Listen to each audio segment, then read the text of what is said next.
Hi, my name is Phil, and my wife Amy and I are building a Chesapeake Light Craft Teardrop Camper. If you saw the earlier video where we cut a hole in the top of the camper, this is when we fill that hole in with a bezel, a flat thing that you can mount the rooftop vent in. This video isn't in quite the same order as the build manual, but that's not important. You can do this step before or after the galley hatch gutter, since neither needs to be finished first. In fact, if you have some spare time, you might want to complete some of the steps at the same time because you're making epoxy and glassing parts. You may have noticed that the top of the camper is curved. It's not just curved front to back, it's also curved from side to side. The rooftop vent hatch bezel is made of 5 pieces. You need a flat surface to mount a roof vent fan, so CLC designed a bezel with a flat top that they refer to as the top hatch bezel. I put on my best orange scrubs and cleaned up the rough edges of the hole in the top of the camper using my dollhouse plane, a chisel to clean up the corners, and some 120 grit sandpaper. Before you stick that flat bezel on the camper, you have to assemble it.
Before you stick that flat bezel on the camper, you have to assemble it.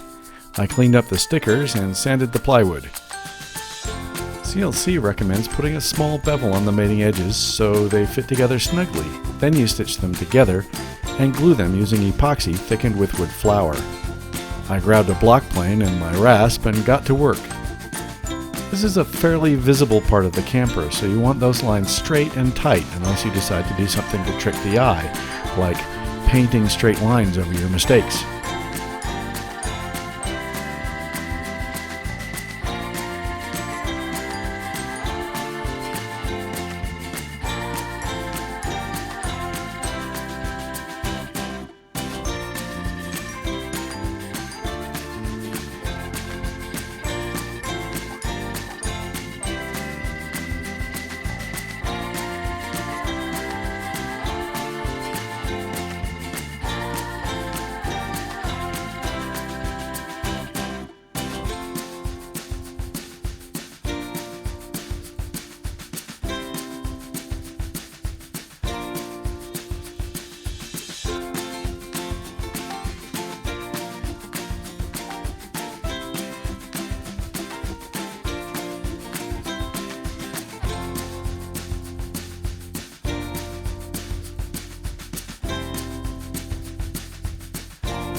Once I had the assembly test fitted, I noted a gap I decided was too large at the sides, so I knew I would have to make some adjustments in the middle to get a better fit.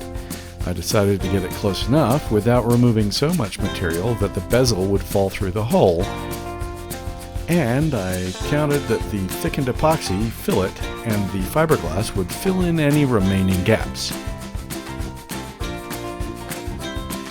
So here's a surprise. The next step after the dry fit was to tack the bezel using CA glue and remove the stitches, glue up the thickened epoxy, lay in some fiberglass cloth, and let that cure overnight.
After trimming the fiberglass, I glued the bezel in place using thickened epoxy fillets. The CLC build manual says to clean up your fillets well, since that thickened epoxy gets rock hard.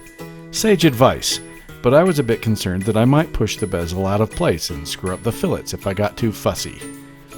Later, I regretted it, since I had to spend a couple of hours sanding and carving away blobs with my rasp. I applied some blue tape around the bezel so I could sand the camper where the fiberglass cloth would overlap. When you build your own camper or boat, or anything else for that matter, there's an opportunity to do as much customization and personalization as you want. I decided a minimal amount of ornamentation on the bezel would be nice. I used some inlay border from Sowers & Company. On my kayak I used a more elaborate design, but here I decided a simple black and white striped inlay would look perfect. The cool thing about this is you don't really have to inlay it. You can onlay it and sand it flat and smooth. I cut some pieces out using a sharp chisel and trimmed them to make a perfect 3D Y-shaped corner. This angle is a little odd since it isn't in one plane, it's three-dimensional. If it were all in one plane, you'd think it would be 120 degrees, but it's not, so I measured it directly on the bezel using an angle gauge. I glued the onlay onto the bezel with epoxy and a little strip of mylar to help keep the blue tape from being embedded permanently with the onlay. I sanded the onlay round and very thin at the edges, and I also used my cabinet scraper to do some of this, since it does a better job of scraping away excess epoxy without removing too much wood where the wood isn't protected. You have to be very careful here to avoid just sanding away the onlay, but here's a trick. If you use onlay with a black border, you can use a fine Sharpie to fill in a spot that you sanded away. I was a little concerned that I might have just created a dam all the way around the bezel that would hold a puddle of water, but I figured a little extra epoxy on the top, plus the thickness of the fiberglass cloth that goes over the bezel would allow me to level it off, which it did.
At this point, because of the fiberglass cloth on the outside, the bezel is actually strong enough to hold up the camper, but I, in my normal paranoia, decided I needed to put some stiff foam blocks on either side of the bezel because the next step is to flip the camper over. We supported the camper on the foam blocks, some 2x4s, and a sawhorse covered with shipping blankets to avoid scratching the surface as we worked inside the camper. I'm going to just show a montage here of fiberglassing the inside of the bezel, sanding, filleting, filling the gaps around the edge with a thickened epoxy, epoxying with fiberglass cloth, and trimming.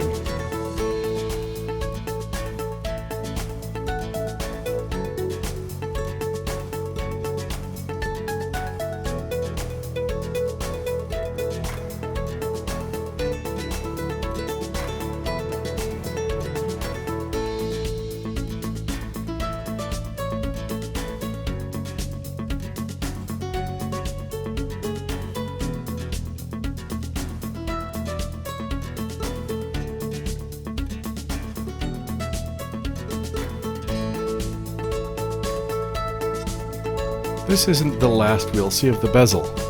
You might want to invest in some extra clamps.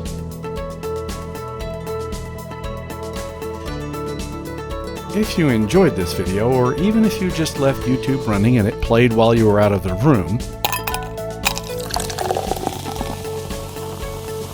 please like and subscribe.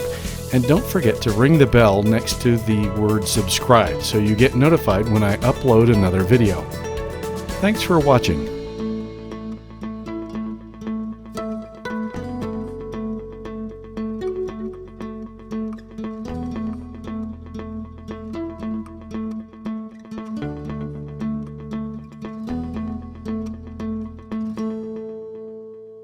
Amy, I can't find the instructions for installing the propeller.